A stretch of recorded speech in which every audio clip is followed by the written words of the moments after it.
everyone. I'm Ishika. And I'm Akshay. The thing about wildlife is anyone can fall in love with it through science, photography, literature, or innocent observation. Sharing their love today is Meghna Agarwala, an ecologist and professor at Ashoka University who studies the overlapping interests of humans, forests, and wildlife in central India. Today, we are pleased to have with us Meghna Agarwala as our guest on the Think About Wildlife podcast. Meghna is presently an assistant professor of environmental studies at Ashoka University in Delhi, where besides research, she teaches courses on GIS and remote sensing, theoretical ecology, and conducts a seminar on human-wildlife conflict. Meghna is among the few researchers in India who are walking the talk about interdisciplinary research, marrying forest ecology with remote sensing and conservation, using a socio-economic lens to examine livelihoods of marginalized communities. We're really excited to chat with you, Meghna. Thank you for joining us and welcome to the Think About Wildlife podcast. Thank you for having me, Akshay. So, starting off, I think we always start our podcast with early experiences, things that have shaped your career. And we've received some very unexpected answers along the way in our podcast. So, tell us your story. Where did you grow up? What role did the natural world play in you growing up? Okay, so I actually grew up in Delhi, where, as you know, the natural world, I mean, you can define it whichever you want, but the natural world as we imagine it is quite far away. So if you grow up in Delhi, like, you know, there aren't that many trees, it's pretty dry, there's not much monsoon. So for me, the natural world was always an outside space. And I guess I was lucky that there used to be this trek, this Himalayan adventure trails trek that the school used to allow people to go for. It was like 20 days. You'd be walking 20 kilometers a day, but you'd be going to places like Biaskund or Dodital and really far off places. So I started going at the age of 11, and the beauty you see there and just everything about it, like I had never experienced anything in my life, and I wanted to go there every year, and I wanted to do that for the rest of my life. Somehow related to walking in the Himalayas long distances. Wow, that's such an early, fun exposure to some Fun. incredible landscapes. And I'll just carry on with that answer actually. So then I thought I wanted to go do something on environment. It's related to the environment, but I didn't know what. So for my bachelor's, because I was interested in environment and biology is more fun than physics or chemistry, right? So I thought I was going to like major in zoology. And so I took all the subjects that would help me be an environmental scientist: chemistry, zoology, botany, and geology. What happened was by the end of it, like, you know, in zoology lab, they make you dissect scoliodon.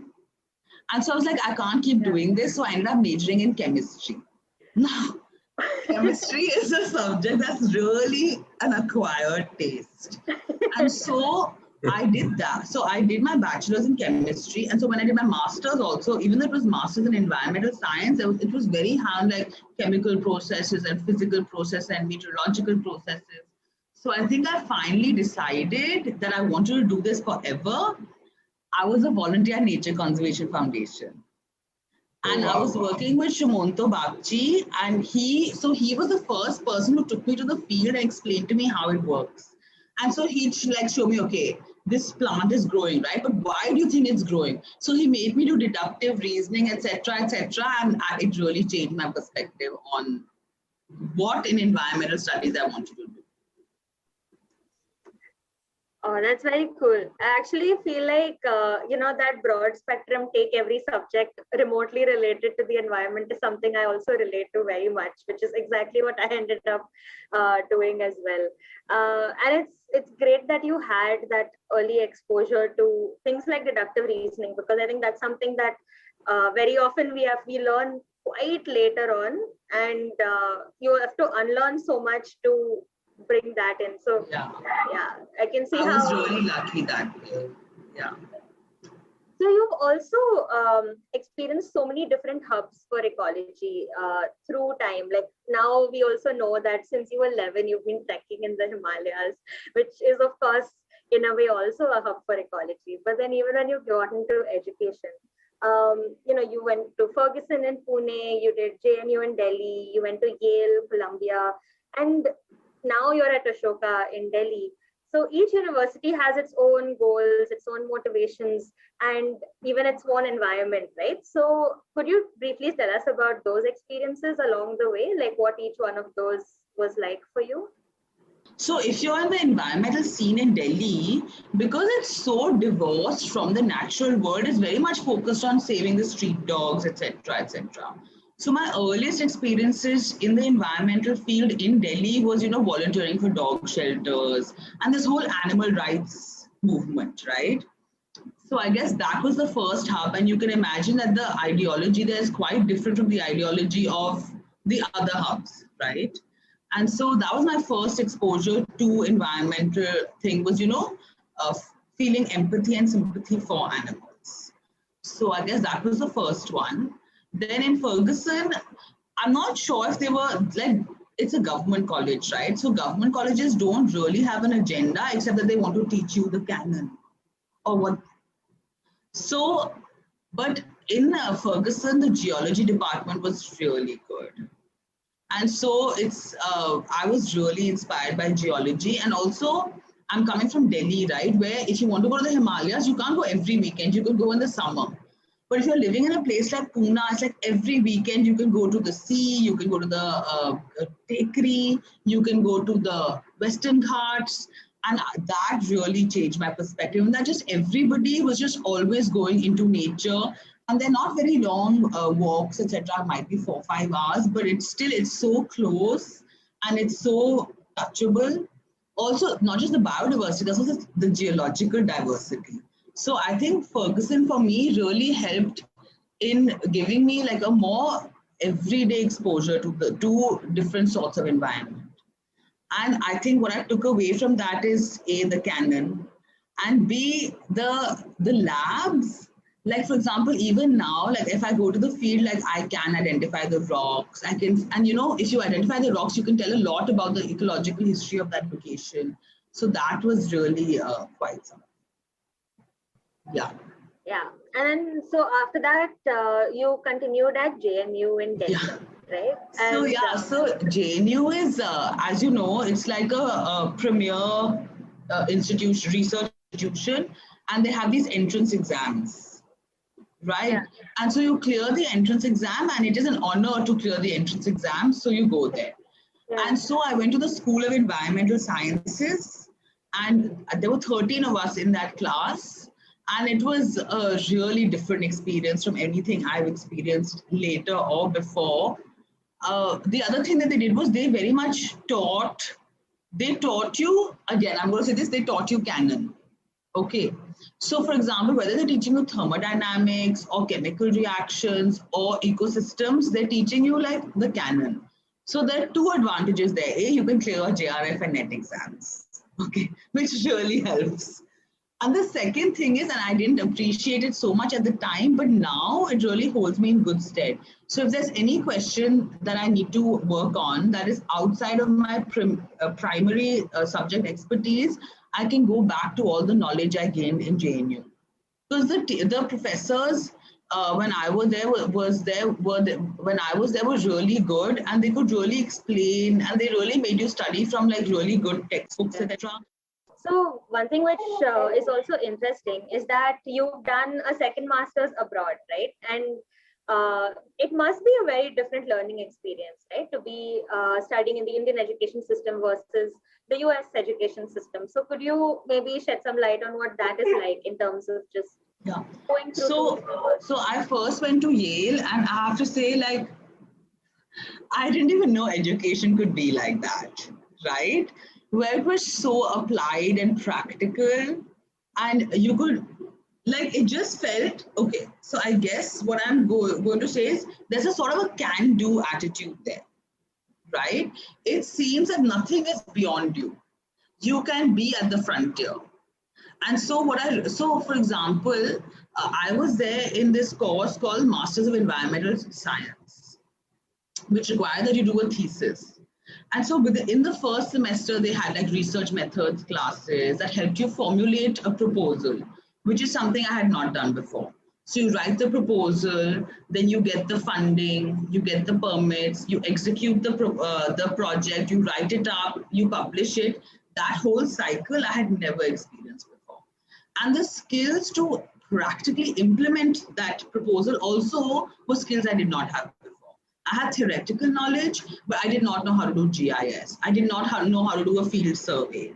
I did not know how to design a field survey. So all of those skills, the practical applications, and just the whole cycle of from getting an idea to writing the proposal, workshopping it, raising the money, doing the project, writing it up, publishing it, that was an incredible experience.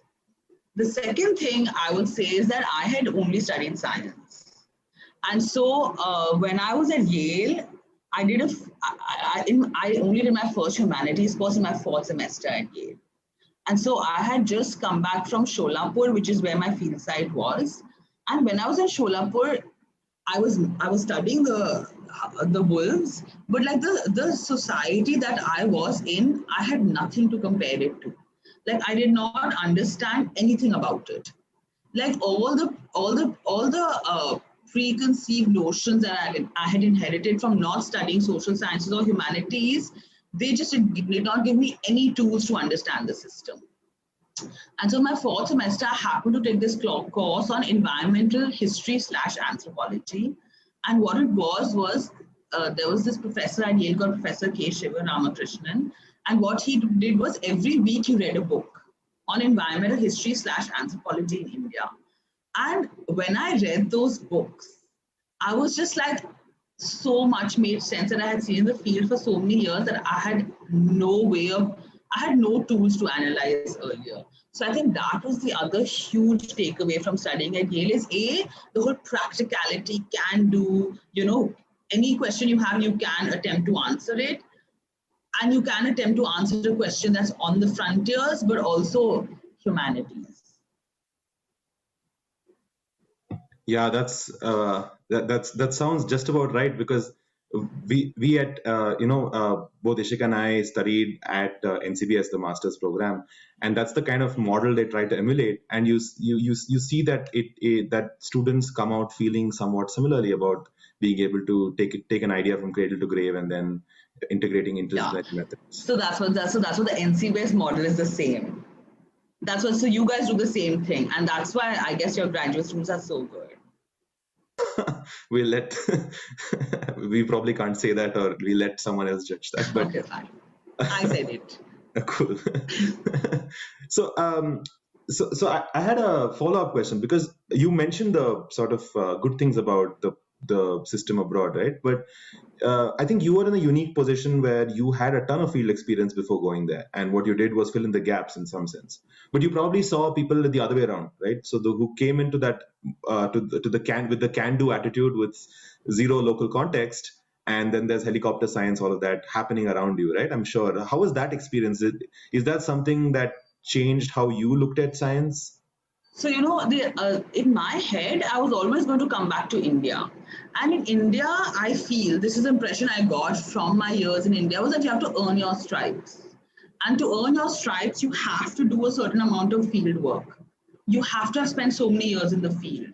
So I did see people getting away with very little field work, but they were, I guess their aim was something else. Does that make sense? Like, I knew that would not fly where I wanted to go. And I was not tempted to do it either, because I did meet some people who were doing fieldwork in India. And like, when I would see their results, it was like they had like missed like maybe 80% of the predictor variables, right? And so I did not want to create that sort of research. So, I mean, I did see it, but I was not tempted to emulate it. That's good to know, and I think it makes a lot of sense when you foreshadow it, right? Like when you it's not like you realize this in hindsight, but it's something you know and then go in. But I mean, there are people there who do start with that, because it's a question of scale, right? So I've been in some areas where we were discussing, okay, did you talk to the local communities? But if you're talking to an American student, say from Minnesota, for him, when he thinks the local community may be the Madagascar government, right? Whereas you may see it in a very different perspective. So depending on where you're coming from, who you envision to be the local community also varies. So for instance, even in India, many people say the local community is the village panchayat. But even if you look at the Gram Sabha, etc., those are also fractured, right? They're made of so much, there's so much social hierarchy there as well. So it just depends on which scale are you coming from, what do you define as local. Yeah, that's a great point. And just I think belaboring on that, now as a teacher at Ashoka, what kind of pedagogical tools do you use to build these ideas in people, right? So you're going to have to tell me what pedagogy is. I know you're saying pedagogical tools and I hear it a lot, but what is that specifically that you mean? You've got me there, but I think people use it in the context of teaching methodologies, and I'm going to use that word now. Sorry. Okay, so before I joined Ashoka, the only classes that I had led were these study abroad classes from Columbia to Western Ghats. And these courses were like a month and a half, 6-week courses, and they were very much centered around an independent study project. So in the beginning, we would give them the tools, like basically a research methods class. We'd give them the tools in order for them to be able to carry out a project. They would pitch a proposal, they would do the project, execute it, and write it up. So that was my only experience going into teaching at Ashoka. So I have tried to model my electives in the same manner because I strongly believe in learning through doing. However, you can't just learn through doing, you need some theoretical ideas as well. So it depends on your class, right? So one class that I taught early on was something called Life in the Neighborhood. It was the first course that bio students took. And I was co-teaching this with Imroz Khan, Dr. Imroz Khan, who's also at Ashoka. And so he would do the lab and I would do the field. But the idea was for them to come with no theory, but to come up with experiments based on observation. That makes sense. First, to do biology, you observe the nature around you, you notice some patterns, and then you try to test it using hypothesis testing. But say I'm doing something a little bit more advanced, right? Then at a higher level, like say a 200 level course or a 300 level course, I mean, it's doing a disservice to your experimental design if you don't incorporate some theory into it. So with my electives, I try to teach it that way, where I have 10 weeks of I have 10 weeks of discussion, reading papers, reading textbooks, etc. And then week 10, they they do a proposal pitch. Week 11, 12, 13, they do the project like with my help and the TF's help. And week 14, they present their results to the class. So it's structured the same way. One course I did have to teach a lot in the beginning, but I don't have to teach anymore, is this foundation course, which is like 100 students per class, and it's a compulsory course on EVS. So then you'd get like 400 students with no interest in the environment, right? And so then for that, your pedagogy is really different because you have 100 students, you have to get them through this compulsory course that they have no interest in. And so for that, I had to think of very different methods of teaching. Yeah, no, that I think that makes sense. It's so reminiscent of college days where just hearing foundation course has this blanket sense of obligation where like, okay, this is a course I have to do. I can't escape. I haven't picked this course. And I remember like, even though I loved the environment, my EVS foundation course was so dry and it was such a chore to go to that class. Yeah. So, yeah. So that's what, so then you try to make it interesting. So one thing that we do have at Ashoka is we have these discussion sections. So we have TFs who can hold smaller discussion sections in groups of 17. And so you try to structure it in such a way that there's a lot of class discussion, there's a lot of activities that they can do in the discussion section with the help of the TF. I do make them do some sort of a project, but it's more of a lit review. And so we do try to, and of course, people have an impression that environment science is like thermodynamics and climate change, etc. And you do want to, especially because it's a foundation course, you do want to cover the spectrum of what is actually available in environmental studies, which includes all the sub-disciplines of environmental studies. Yeah, that definitely sounds great and definitely sounds like a better approach than what I've been through as well in college. Yeah. So another thing, that we were wondering about was, again, to do with how you've moved from your first master's to your second, and now you're in academics. And between your two masters, you worked for a year in India with the Wildlife Trust of India, and so you got a lot of experience working with the local NGO. And from there, you've now moved more into academia, into teaching, and into the education side of things. So we would assume that somebody who's had a lot of field experience and then gets into this comes at it with a very different lens. And it's not just professorial, but it's a lot more in depth, and it perhaps even makes your choices on a day-to-day basis and your expectations a lot more tentative, a lot more colored by your field experience. So what has this been like with you, and is this a good thing? Does it make things easier for you, or has it complicated things for you in terms of academia? So I guess if you look at academia, the aim is knowledge production, right? And if you look at conservation, the aim is conservation, right? But in each of these, there is an aim. And I feel that an aim is benefited by everybody who's working towards that aim coming from a different background, because then you have a diversity, right? Because if you just have a deterministic view that only this sort of person can do academics and only this sort of person can do conservation, then you're going to have only one opinion on each. So I feel it helps from having a diversity of experiences working in the same field helps the field. So I don't think it's an advantage or a disadvantage. I can come with this particular lens. Somebody else can come with a different lens from their different experience. And it helps, and they all come together to add to, because in the end of the day, to solve any problem or to create any knowledge, you do need as much diversity of experience coming into it as possible. But yeah, working at Wildlife Trust of India, I learned a lot.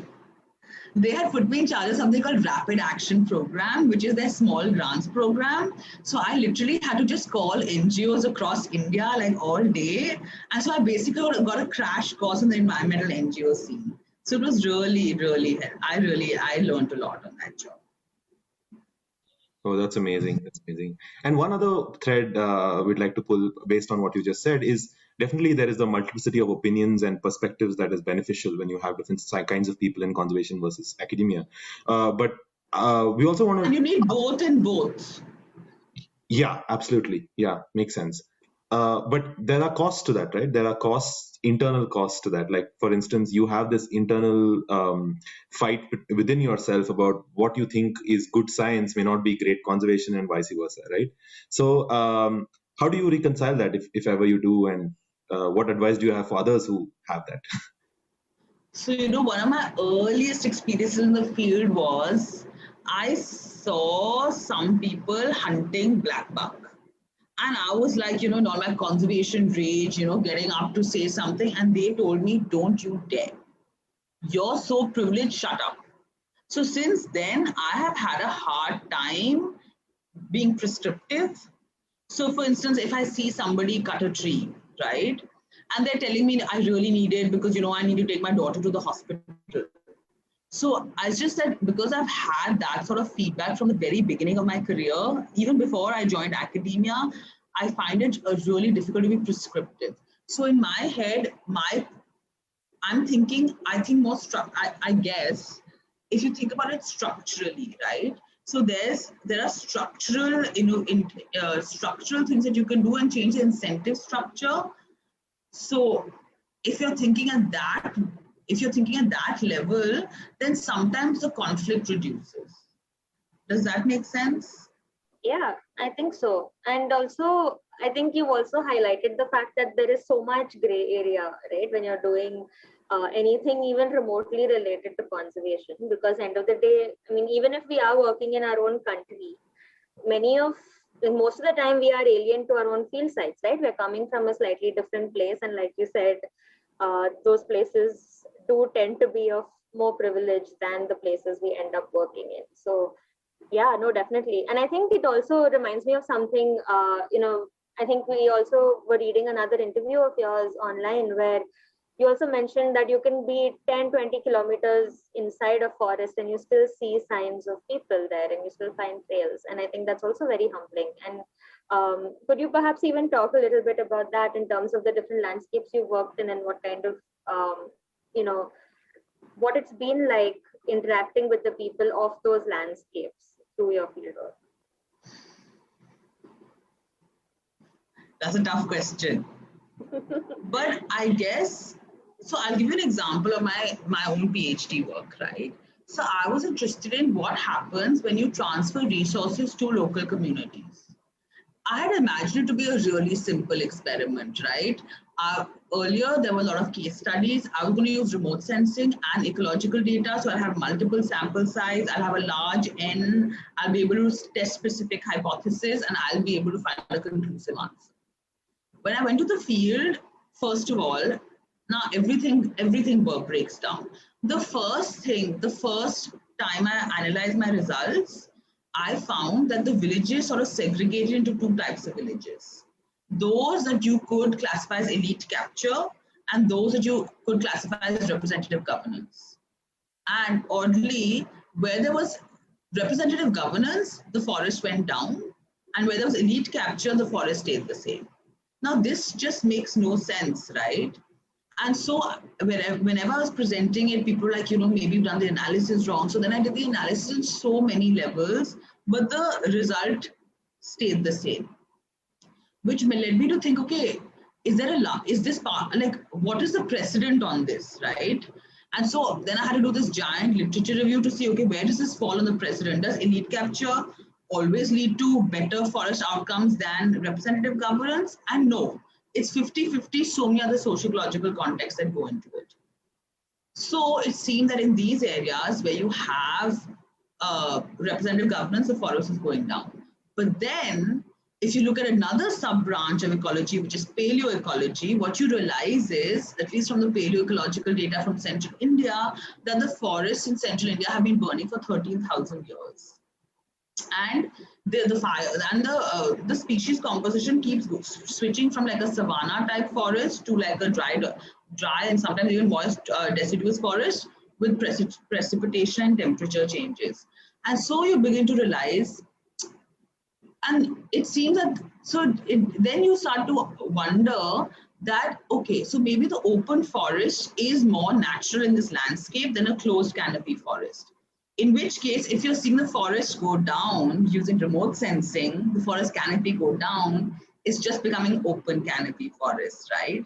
And so then we can't really say then that the reduction in forest biomass in forests with representative governance is a bad thing, right?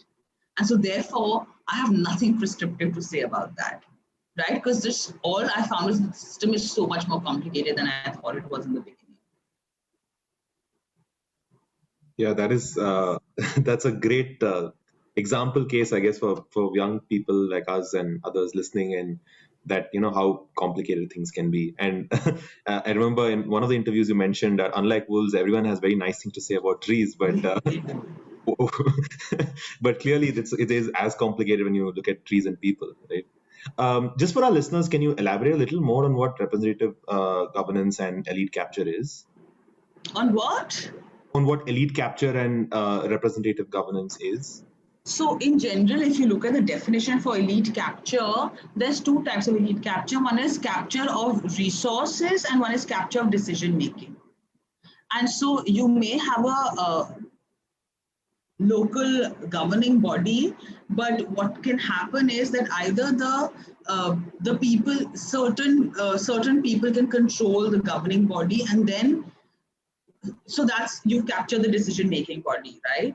The second thing is you may also then capture a disproportionate share of the resources.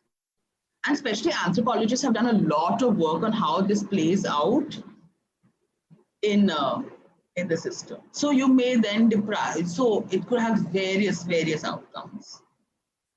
And I guess representative governance is when there's like free and fair elections. Makes sense. Thanks. So we also wanted to ask you about, a lot of important collaboratory work which you've been doing. So you've had fruitful collaborations with Nandini Valo, with Meghna Krishnadas, and these are big papers that look at, ethnic strife, collateral damage to wildlife, and role of protected areas, mitigating forest loss. So these are pretty weighty, big topics, and it is, of course, not very easy to dig into all of these just by yourself. So do you have a mantra for collaboration that works for you, that you think more people should be adopting? Or because it does seem like a daunting prospect, right, to get into some of these collaborations, even at a larger time scale. I guess the first rule of collaboration is you got to trust your partner, right? And both Meghna and Nandini are like superb researchers, and you can totally trust them, right? And so in both of these collaborations, these are like, you'll notice that like one of them is Nandini's field site, one of them is Meghna's field site, right? So that would technically make them the lead because it's their field site, they have all the local context. So I'm just coming in with a specific skill set. And so it was in both these collaborations, it was really clear that this needs to be done. I'll do this, you do this, and yeah, that's it. In the paper with the Nandini, in Nandini's paper, it was still relatively straightforward. And that, okay, I did the GIS, she did the surveys, etc., etc. It came out. But in the case of Meghna, there were a couple of iterations also. And what was really great was if one of us was not able, the other person picked up the slack. So it really worked out really well. So in the beginning, like that Erin, she was my RA, right? I had the money, she could collect the data. Later on, when we had to revise the statistics, like Meghna was in the field and I had some other commitments as well. And so then Sachin picked up the slack. So it was good. With that paper, it really worked out really well in that everybody could like pick up when the other person was not able. So I think the first thing is you got to trust the person, trust the other person. I have had other collaborations. The thing with Nandini and Meghna is they have the same training as me, right? So there's no methodological conflict. But I have collaborated with people from other disciplines and there may be methodological conflicts as well. So for example, if you're say working with an economist, right? Economists of the statistics we do can be called correlational statistics, right? We have associations. They are really into causal testing mechanisms, right? So their idea of what data you should collect versus your idea of what data you should collect can be very different. Similarly, how much value should you give to the field data? That can also vary. So there's a disciplinary difference as well. So again, with Meghna and Nandini, they're from the same discipline as me, so it was not very difficult at all. Yeah, I think those are two very important points, and both trusting your collaborator and ensuring ideologies and methodologies align. So we have a follow-up ecological question sticking to ecology. Something you mentioned about almost like an alternate stable state between open savannas and closed forests in central India in your landscape that you've worked so extensively for so long. And there's a growing recognition in the scientific community that savannas are a legitimate state and not some degraded forests. And they're adapted to fire, which you said has been burning for 13,000 years. Yet the dominant narrative in the public and definitely in the forest department is that fire is bad. We saw recently in the Simlipal fires that happened early this year that there was a big hoo-ha about how it can be wrong. And again, blaming local communities. And so there's ecological and social problems with that. So how does this debate influence your view of forest use and extraction? Because that's a major part of your thesis, right? Looking at extraction, because like you said, right, extraction can be good and bad, but from a purely ecological perspective, how do you reconcile that and what insights have you got? So first of all, just to address the fire thing, we just got a SERB, okay? So me and this paleoecologist just got the SERB grant to untangle this fire climate historical aspect. So she's going to be doing the paleoecology and I'll be doing the ecological modeling. So hopefully we'll have something concrete to say about this soon. Having said that, there is a study from Central India that shows that intermediate fire densities increase your biomass and species diversity, the intermediate disturbance hypothesis. But still, if you look at all of Central India, there are still many areas that are burning at a frequency higher than that. And so it becomes a double-edged sword. Like one of the students in my class, he's really into herbs. So he was finding it a little hard to like reconcile himself to the fact that the fire need not be bad for the forest. So he said, how is the herb going to survive? So for his class, in the class, he then did an extensive literature review of how herbs adapt to fire. And sure enough, there are a lot of survival strategies that herbs have, burrowing, etc., etc. But even then, when he looked at the larger literature on this, what he found was, and again, the literature is mostly from Europe, North America, and Australia. What he found is, again, really complicated outcome, right? And a lot of your prescribed burns that have been instituted by in America, Canada, Australia to mimic historical fire processes are occurring at a time where they are harming the amphibians, but they are occurring at a time that may not have been when they ecologically took place. And so so that's what I mean. Yeah, I mean, there's so much complication here, right? What is the historicity of the fires? What is the season of the historicity of fires? Today, are we still going to that level, or are we doing more? If we're doing it at that level, are we doing it in a way that is still mimicking it or not? It's just, and then the really large ecological question, right? If something is happening, how do we decide what to conserve? Like, why are we privileging non-invasive species over invasive species? If something is happening naturally, I mean, why would you want to go against it? And so there's that question as well. So how do you decide what you're going to, what is the positive result in your case? Okay. Yeah.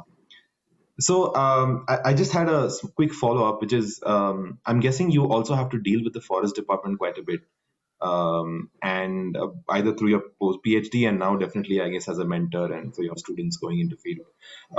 Do you think that this sort of nuance is hard to communicate to the forest department, especially with fire and these kind of issues?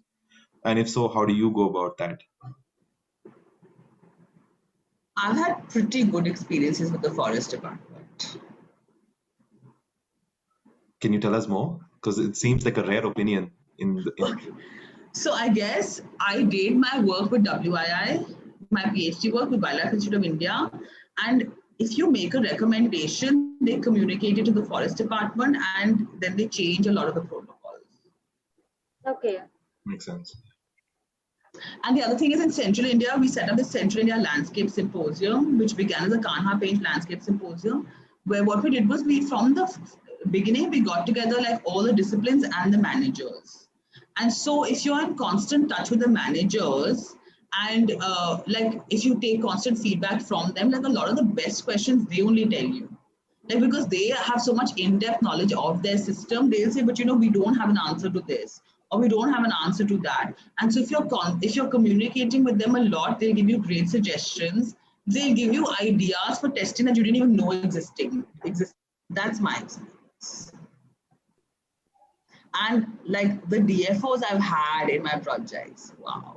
Like I had this one DFO, not in Central India, but like she was like the last bastion, right? Everybody's trying to convert the land into like private property, and she's like every parcel of land, she's looking up historical documents, fighting the legal case.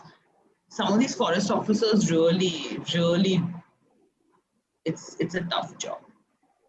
And I really do feel that, I mean, if you think about it, at the end of the day, the forest department is the one who's protecting the forest. And sometimes, and there's a lot of research on this, their incentive structure may not align with other things, but these are all fixable problems with like more communication, more interaction, more feedback between the different things.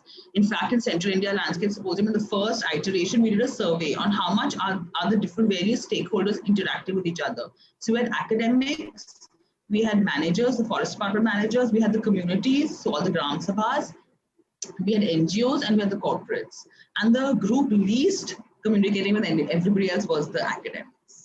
Whereas, I mean, they were all self-reporting how much they interacted, and the group most interacting was the forest department. Because like literally between social forestry and FRA, etc., they have to compulsorily communicate with all of these.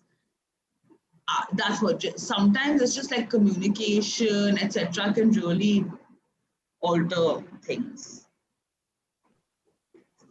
I think that's such an important point. We really need to up our communication.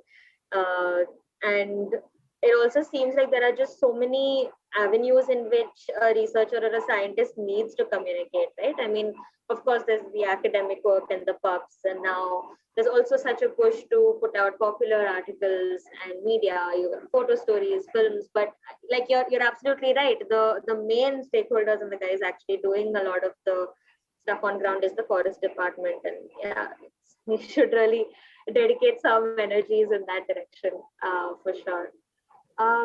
It also brings us to what we wanted to ask you. There's been so much going on right now in the news with regard to academic freedom, and you're also right now, you're teaching at one of the hubs where they are advocating for this, quite heavily.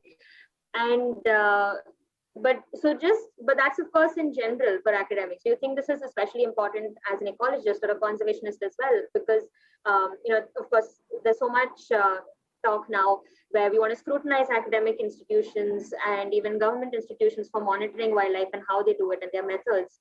And maybe also by an extension, is this also important for our forests, not just say big mammals in the country?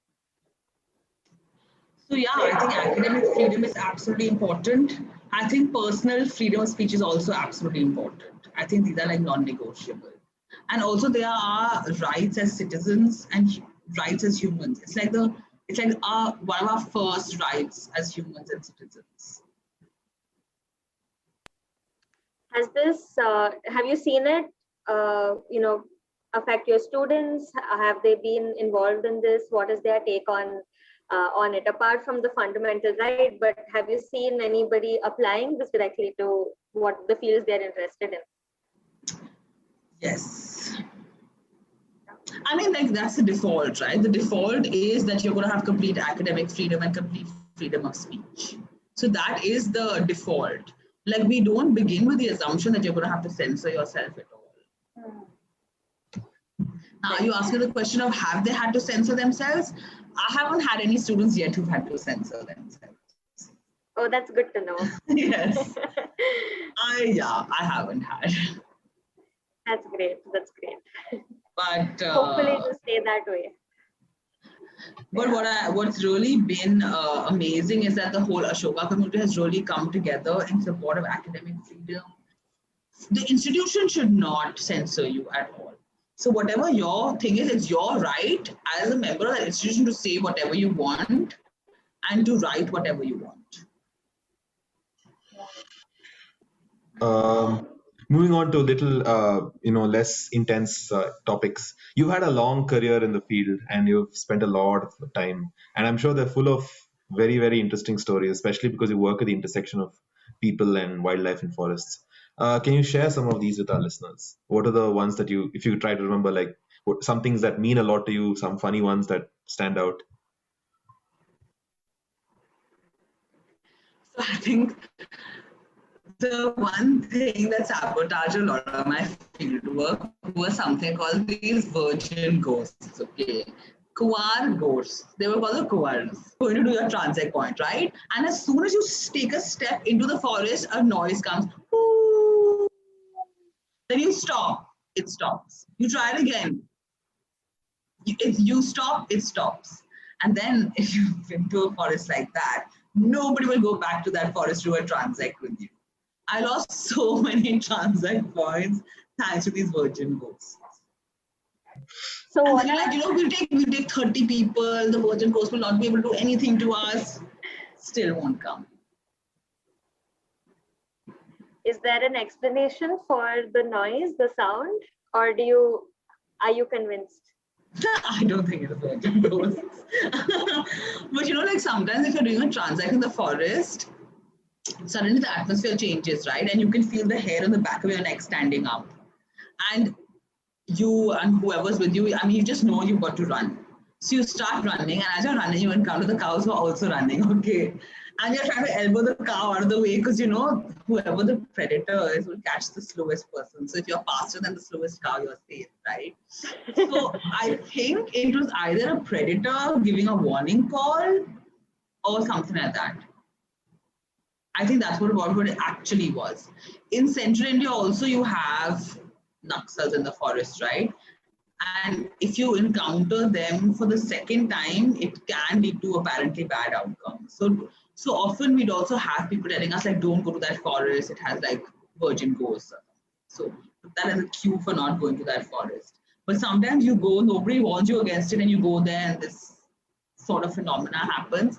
I think it's some sort of a predator. Interesting.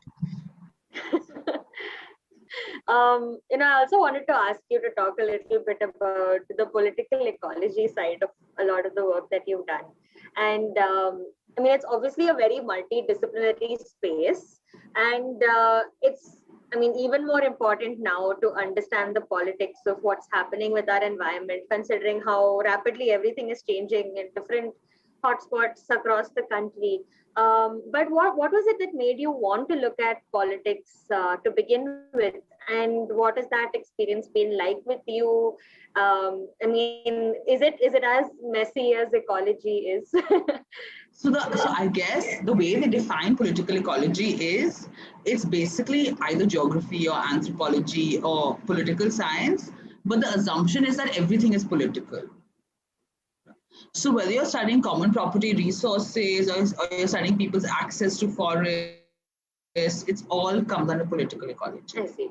So I guess it's just like your social science part of natural nature-based conservation is called political ecology, but you can also call it anthropology or like geography or any of these other disciplines. The thing is now, of course, these disciplines are strongly rooted in qualitative research and ethnography. And the thing is, so at Columbia, they had this thing that if you had any discipline going into your thesis, you had to pass a qualifying exam in it. So those of us who had interaction with humans, we had to pass an exam in like anthropology or political ecology. So, but even though those methods are there, my own bias is that I use just social science research methods. So like so for my recent project, we had an ethnographer on the ground, right? Just to collect more qualitative data. But just the way I can write and the way I can analyze, I'm more comfortable with statistics. So the way I do it, exactly like an ecological project. You do a large scale preliminary analysis, you find what the pattern is, you find where your variation is, you set up your sampling design to catch the variation so that you can do hypothesis testing, then you go in and collect the samples to do the testing. So I do it in exactly the same way. And just like with a field survey, you try out a first field protocol, you find you miss something really important. Same with the survey, you try it out, you pilot it in the field, you find you're missing a lot. Especially in the beginning, when you do piloting of a social survey, it's good to spend at least a couple of months there because you pick up on a lot that you won't pick up on otherwise. And then you just pilot it a bit until it's actually appropriate for that question and for that area, and then you collect replicates, etc., just like you would for an ecological survey. I mean, that's the way I do it. So just to come at what your personal investment in something like this is. So like you said, you are an ecologist at heart, and that's what really excites you. But of course, when you spend so much time in the field and you meet so many people, you realize the importance of doing these more anthropological things as part of the study. But for you now, where are you at when you do a lot of these multidisciplinary studies? Is it because you actively are now interested in the ethnographic side of collecting data, or do you feel like you're doing it to fit in that missing piece of the puzzle? Like, is it something you have to do, or when I think of a question, I feel that everybody is moving towards that. When you think of a question, you can answer it using economics, you can answer it using ecology, you can answer it using anthropology, and each of those is going to give you completely different but completely correct answers, right? Because they're looking at different scales of the problem. Some factors operate at larger scale, some factors operate at smaller scales, some factors operate at longer scales, some at shorter scales. So in order to actually answer a question, you need all of the disciplines. So you may not have expertise in some of the disciplines, but I do believe that we need to work with people who can bring a complete disciplinary, all the disciplines that are relevant to a question should be in the question, otherwise you're missing something really major. And that's I don't think that's appropriate. So I may be an ecologist and I may not have the best ethnographic skills, but I would bring an ethnographer on just to get a holistic understanding of the question. So, I mean, if you take any question, right, it has like every discipline will give you with completely appropriate methodology, will give you completely correct, but completely different answers. Because of just the scale of the question, the units of analysis, it's just going to give you a different answer. But if you integrate them all, you get a really clear understanding of the system. And say you are interested in conservation or some sort of policy intervention, it does make sense to know or to understand the system holistically. Does that make sense? Yeah, it does for sure. And definitely something to keep in mind, I guess, for all of us, whatever bit of ecology or the natural world we're interacting with. I think we're sort of coming to a close with our interview. This has been great, but I think before we let you go, there are a few things that we think our listeners would love to hear, which is your inspirations. It could be books, it could be people. You mentioned some turning points in your life, like how you learned deductive reasoning from Shumanto Bakchi, who's now at ISC, and you had people along the way, and your interaction with Forest Department as well. But I'm sure it's a learning process, and you're still having, you could have been inspired last week, or 20 years ago. So could you share some of those things that come to your mind? Well, so you had another question here about what would you recommend a first-year Ferguson College student do, right?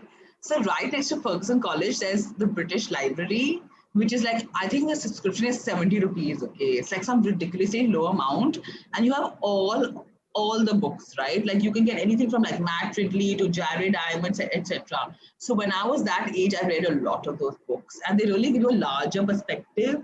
And so when you're studying your textbooks, you know where that plugs into the larger story. So that was really inspiring. And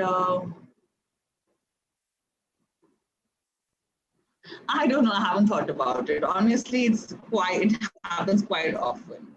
Can we do a rapid fire and ask you people? Name a couple of people.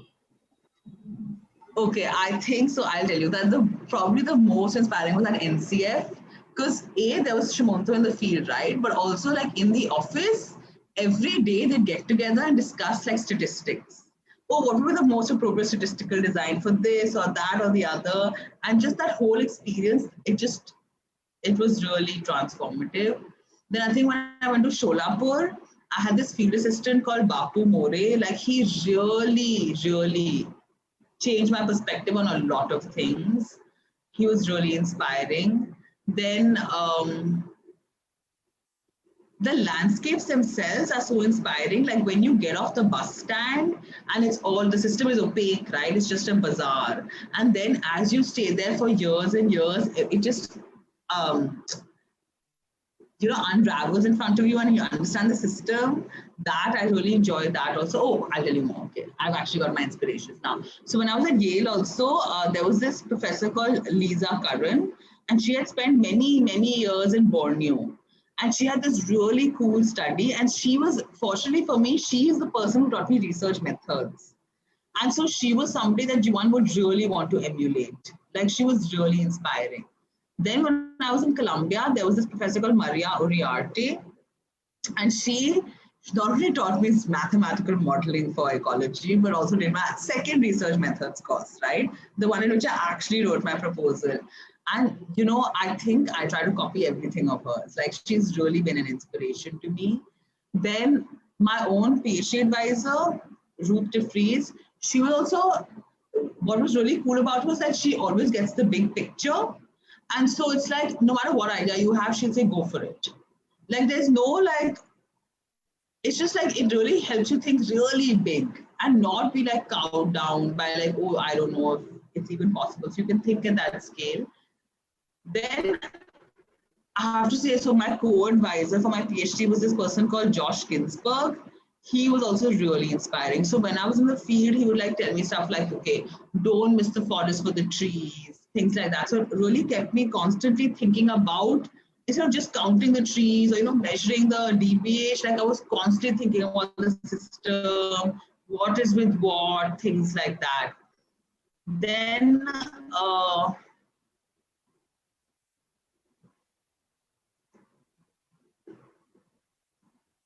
Yeah, I think ecologically, and of course, the greats, right? Your Charles Darwin, your Alfred Russel Wallace, those guys. I think it's just so great to see little bits of your journey and all the influences, and the fact that you're just so excited about the systems you're working in. And yeah, I think just to quickly add to what you were saying, that when you bring in a lot of these qualitative sides of work as a part of your larger study, it also helps that landscape unravel a bit more, right? Like you were saying, and I think that's just so much fun. It can be a future question to answer. Yeah. Yeah, for sure. Hey, thanks so much, Meghna. This was so much fun to chat with you, and you just got such a fun energy. I feel so enthused after this conversation. And yeah, we'll definitely keep in touch. And like Akshay was saying, the work you're about to begin is also sounding really exciting. So I just want to add one more question that you had asked that I wanted to answer. And this is about teaching interdisciplinarity in a university like Ashoka. So supposing you have a class, very often you get the humanities type kids who thinks like statistics is evil and positivism is evil, right? And then you get the other type of kids who thinks humanities is too pomo, right? And nothing worthwhile is going to emerge from it. And so your challenge is often in the classroom take these two disparate levels of students who have, like just the way Ashoka is structured, you have to take courses in the other disciplines, right? But you can take it and still your mind can be closed off. And so it is a challenge, all of us face it, to integrate that classroom. And so, I mean, the way to do it is like I have people who work in the field coming in and talking, or I'll make them read actual case studies in both the disciplines. So like you have people who like philosophy majors, right, have never read a science paper in their life, and they're having to like read like, Kulbhushan's Snow Leopard paper and papers like that. Or you have people like who like totally always dismiss humanities, right? And they're having to read like, actual ethnographic work. So as they keep reading, at the end of the day, you cannot deny the other side, right? If you've read enough with a sort of open mind. So I mean, that is a challenge that all of us face in our classrooms, and it is something we try to bridge. Because at the end of the day, if you're working in the same area, you don't want one side to dismiss the other side. Very important point, and hazarding, a pat on our own backs, but this has been our motivation for the podcast, which is trying to get people from various disciplines to sort of force different lenses of looking at the same thing, which I'm guessing everyone's interested in nature, but in different ways. So yeah, it's great that you're sort of also creating these spaces where you're forced to confront the other and then reconcile. Okay, thanks guys. Thank you for having me, and I hope it was helpful. Yeah. Yeah, no, definitely it was, Meghna. And I mean, I think you're so right in terms of wanting to establish some of those influences early on. And I think that's something that, we are hoping a lot more educational spaces start doing. And I feel the challenge here is it is easier for a scientist to read an anthropology paper than for an anthropologist to read a science paper.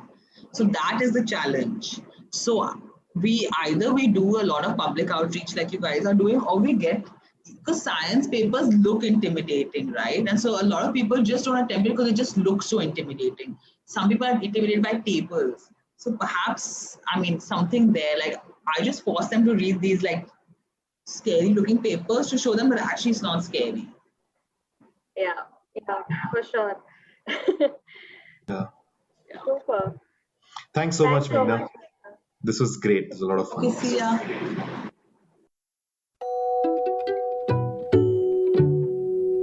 We had a great time recording this episode. We hope you enjoyed it too. Thanks for listening.